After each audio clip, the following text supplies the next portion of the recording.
Let's speak to Pieter Cleppe, who's head of the Brussels office at Open Europe, an independent policy think tank. Sir, thank you so much for joining us here on Al Jazeera.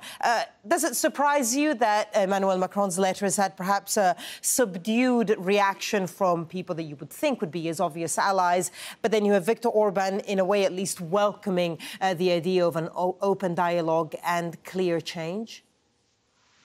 Well, it's indeed surprising that Orban has been so positive, but according to rumors, he's actually keen on a change to the European treaties to take powers from the European Commission about migration and also to supposedly make sure that the European Union can no longer take action against some of the reforms that he's implementing and that, according to the EU, endanger the rule of law.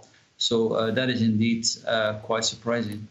What did you make of Emmanuel Macron's letter itself? And I guess some of the points that he makes, you know, protecting the continent, the spirit of progress, of course, protecting democracy as well. I mean, on paper, by all means, they sound laudable, but how possible to implement do you think they actually are within the EU institutions? I don't think there's a big chance that these changes will be delivered.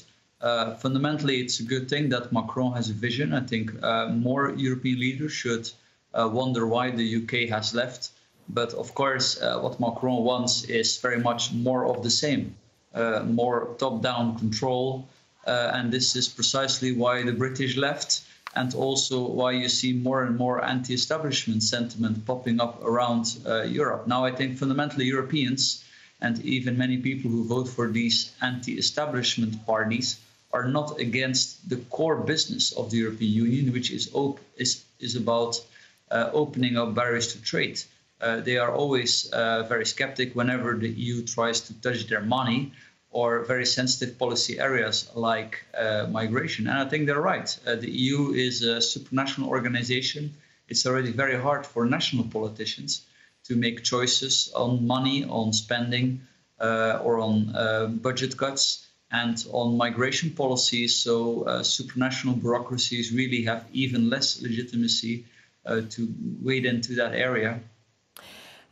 I suppose the one thing that Macron says, which is hard to argue with, is just in how much danger the EU is. You have, I suppose, the symbolism, if nothing else, of Brexit, and then the reality of the European elections coming up, where a lot of parties that are very clear and strong anti-EU sentiment might, ironically, end up having quite a lot of seats in the European Parliament. Macron speaks of an alternative. Realistically, what can EU leaders do in the time leading up to the European elections to, I guess, try to change the way the tide is going?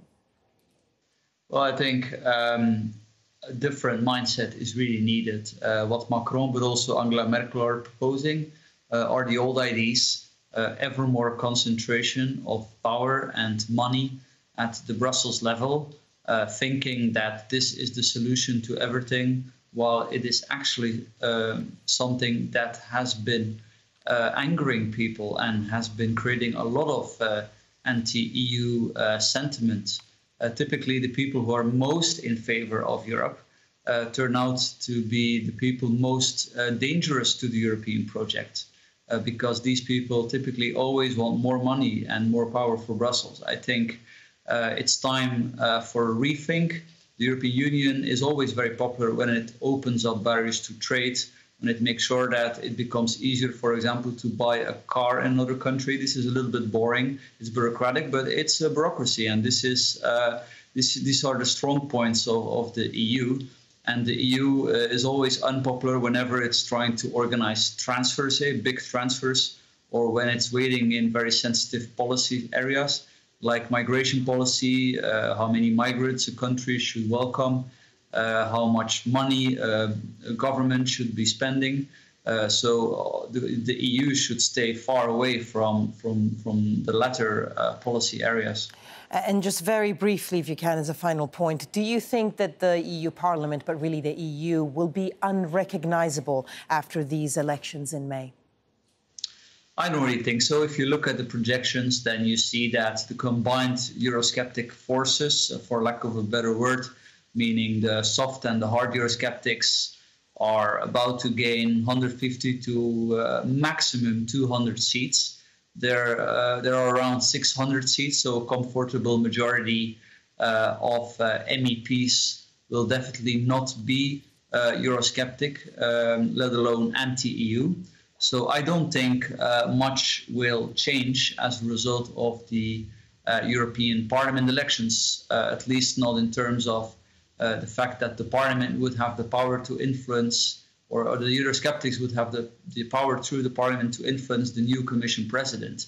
Of course, a good result would perhaps change the tone of the debate. So in that sense, it would have an indirect effect. So maybe that's something to look out for then.